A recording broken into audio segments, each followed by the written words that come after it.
vanhu vacho vatotanga manje iko zvinezvi ndiri kuona nyaya pane vakomana vepropaganda dzeZANU-PF avo vari kuda kutraya kuda kukavhiridza kuvharidzira kuti zvanzi miti yemuZimbabwe ina kusvava zvimapalm trees zvakasvava kusvava inonzi hwava mukwava. So ndiri kuona ari kubudisa uyo mukomana wo paX achitaura kuti I wonder what goes on in the mind of someone like Gift Ostalos, Zimbabwean citizens whose heart and soul get sagged by negativity. Someone dreaming of leading the country, yet the no is bashing it.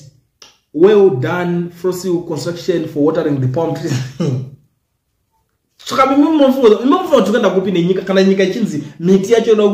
This way. Chichakadaro icho takati ngapa plan irrigation mari kushandisa ma ideas ekudhara remchiko vanhu mimi nei because of ninge asikunyeba ma palm trees kana kasvava it's true hapana zvakadaro iwo wenu kuti aiwa zviri kudiridzwa vakuda kudiridza izvo nhasi because of pressure takaisa takati wanga mimi wona zaita miti yadhakwa ndobva vatotanga kudoudza company yacho kuti makuti tukisa nevanhu vanhu vakutipopotera diridzai miti kakuichiko mimi vakudidadira mvura. I don't know what my construction companies are going to do. You know, doing when you go to tower. Can I construction company? It doesn't make sense with construction company if I'm being is a meat. In it, that's what I believe. Come on, poor man, no specialize and mvura garden. Wopu contract they go meat. Kwenda kuti construction company you got meat. I think it's not fair. Pande wana no specialize. Imebe the construction mo isaka pavement ka. The meat vongo jaro meat ka. Zoto Mario share nizwetendera ma companies ezoita ze urarama usumuko vanhu vese vita seyobudirira noti kuti paitika zvinhu zvakadai so mopedza mabuda makuda utry kuda kuno defend aiwa hazvisi chichi ndina chakashata nezve construction company iri kuita kana basa rayo iri kuita but panenge patadzwa miti yasvava imari it's money ainongwe mari inoshandwa imari yenyika but munofana kunzwisisa kuti kuvanhu inenge chiturwadza saka kuti nyika yedu irambe ichienda kumberi tichiona kuti mari dzedu senyika dziri kushanda zvinobatika ere ndopangu pacho patoda kutoona totoda vanhu vane musoro nemari iyo because ndimari kuti handiti mari yacho tiri kuyamwiwa so semacitizens saka toda kuona kuti mari yedu yatiri kuyamwiwa iri kuzoshandiswa chii noti kufungidzira kuti pamwe isusu muri kuita negativity saka munhu akaripota zvinhu zviri kuitika ari negative papi iye ari kutotaura kuti chakati is happening ndo yatinoti reporting without fear and favor ndo nyaya itinenge itoripo paground guys hama dzadiwa ndiri kuzoona maZimbabweans vakawanda vari kupindira nyaya iyoyo because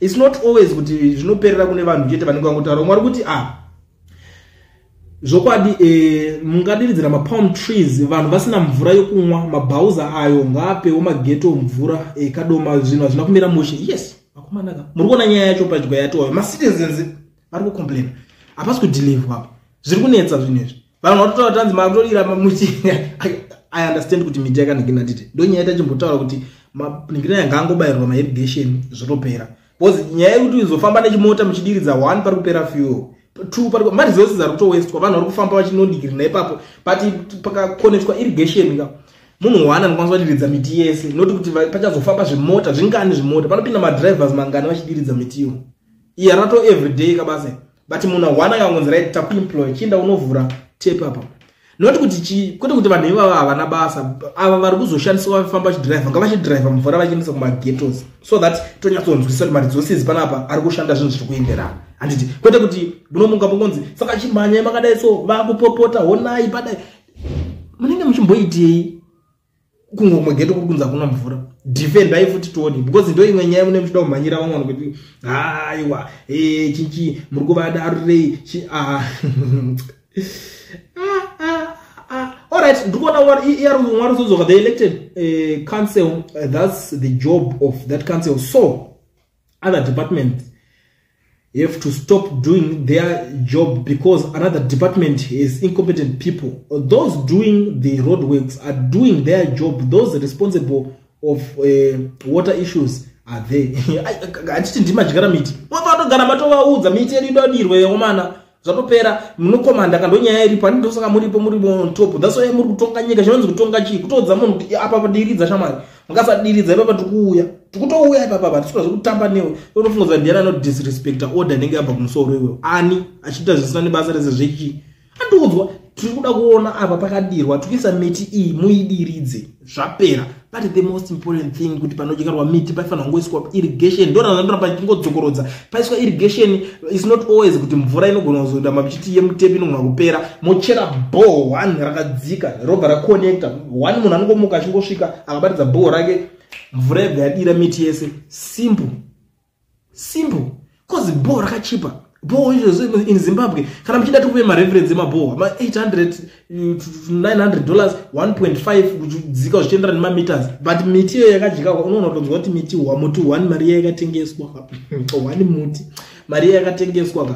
But azvizomeke sense kuzoona ichifa. Ndino zvinhu zvinorwadza. Guys, makaita chinhu chakanaka makadyara miti ngaichimaintainwawo. Ndo pane nyaya chete maZimbabwe. This is not kuti vanhu vari kuataka. Because miti yacho makaisa imari yanzi yatodeuka ichadzorereke. Asi kana yadeuka ngazvichiitwa way forward pogadzirika zvienda kumberi. It's not always good funga kuti vanhu vari kuataka. People are not attacking you guys. Pari kunzi try to do something. Mwari kubudo ari kuti his whole political exercise is focused on scoring cheap political points and stroking his ego with misplaced verbosity amongst an uneducated audience. He is merely a chief amongst idiots. Inata. Oh, Amy. Uyakwacha kwati ndostalo zakunzi. Amy, but ngataurira chokwadi. Imimi makanyazotarisa chazvo vanhu vanonzi vari educated nevasiri educated ndevapi.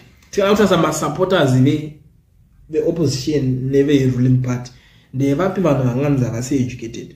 Let's be very honest guys, hatisi kuda kuti tinjionesane. Tell me in the comment section imiwo ndatoka zvitarisewo vanhu vanofungidzira kuti vari educated muZimbabwe ndevapi. Vanosupporta the ruling party iri kunyatsotadzirira nyika nevari kusupporta the opposition ndevapi vamunofungidzira kuti havasi educated. Because ndo nyaya imwe iripo because zvinhu zvacho munofungidzira kuti ndingenda kungotaura zvedu soro kuti titaunzwa nemi vanhu tudze kuti ndevapi vasiri educated. Mwari kuti that is the job of opposition chief. Anyway, in the whole world Chabangu is not opposition. Once why he is always praising ED.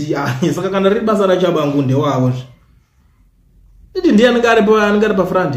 Ndiye anofanira kungobudikira achiita zvinhu zvake. Not kuti tikwanise kunge tichingonongedzera vamwe vanhu vanenge vasiri. Because isusu sometimes tichida kunyatsonzwisisa kuti asiri kuita zvinhu ndiani.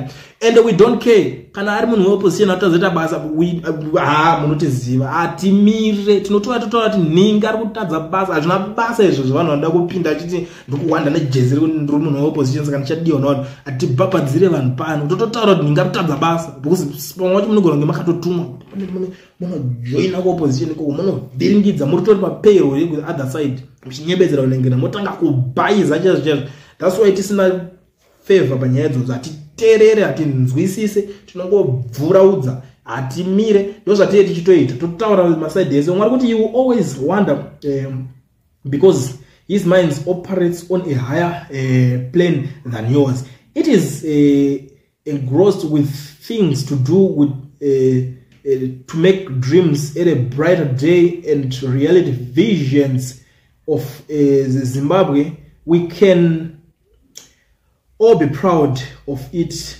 Is young men like him that makes us Madala feel that the future is not lost. Obvious. Your fresh mind, you know, ukatona yo usingachatode fresh mind pangbarire ukatona pana leaders arikuti asifara varipana vachidiki kuti vange varipo vachiopposa zvichitika mungwarire futi munhu yeye because asisi zvese zvinoitwa asi ese ma decisions anotorwa anenge ari right. Munotoda kutogara muchipikiswa. For example, wambozwa kuti murume ane barika anorarama life iri happy zvekudaro because haana pressure. Mukadzi wake kutanga anenge anyatso roho yake cheche pasina kumungirira because anozoti akada kungoita mafanizi uya ari kuenda kuti next house ku small house kana kuti next zvichitoenda zvakadaro. Saka vanhu madhara nebarika aya ndozvo vanenge vakanakira. Saka opposition ndopa yakanakira kuti igare yataura zvinhu zvacho. Mwari kuti as you saying First Construction got a lifetime tender to be watering those. If that's so, then what is poor planning by whoever came with the idea? No nyaya yacho ndachimbotaura. Saka muupenyu hwese mafamba vachingodiridza mvura. It's a lifetime contract. Vatowana pekudyira mari. Irrigation basa rayo ranga riri ndo basa rema-irrigation. I will repeat this. Ngapaiswe ma-irrigation kwete kuti mumwe munhu uramba achingonzi yakutotorwa mari. Mari yacho izivi inobva mumwe munhu. Mari yenyika yakutowanirwa zvekudyiwa napo. Zvakaoma madzidiwa. One of these trees, it's in their nature to seem to be dying, but they will be rebirthed from within. food for thought. Okay, yeah, for sure. I think so. Kana ikasanga diridzwa inogona kuzosumuka. Mwari kuti those trees on the 2nd Street junction with Churchill Road can do well with Patel Brothers watering them on the guys on from Drip Tech. A little social responsibility can go a long way for all these parties. Those like it's another recommendation. Why should they wait for someone to tell them that the plants they planted for SADC visitors are getting dry? The fact that they are being watered now, then we need to think comrade Ostalos. Obviously, sometimes people they have to respect Maria because expect vanhu vatotanga vatanga kupopota futi kuti miti yacho yakuoma zvetanga pamwe muri kuitira utsinyenga kuti muri kudzvanyirirwa. It's not like that. Kana vatotanga chinhu pedzisai ngazviitwe nemazvo. Mwari kuti SADC trees uchatodzwa pachizonzi pakadyiwa 150 million pamiti iyoyo. I think now but une muri yeZimbabwe ndangoti ndingodarika futi nepanapa. The most important thing see like at this video uchindiudzawo kuti nyaya iyi uri kuiona sei. These people vari kutanga kublame vakomana ana gift osaslows kuti why vari kuti opposa, why vari kutipa pressure green, but izvozvo pressure yake yakaisa miti yakutodiridzwa nechibhauza. But problem imwe yaitika ndeyekuti pane gona kunge patovhurwa futi umwe mukana wokudyiwa mari apa because company yakutofamba nechibhauza chidira because vamwe vari kuti kumageto kuda kuna mvura tigire mvura nezvibhauza izvozvo. Amen.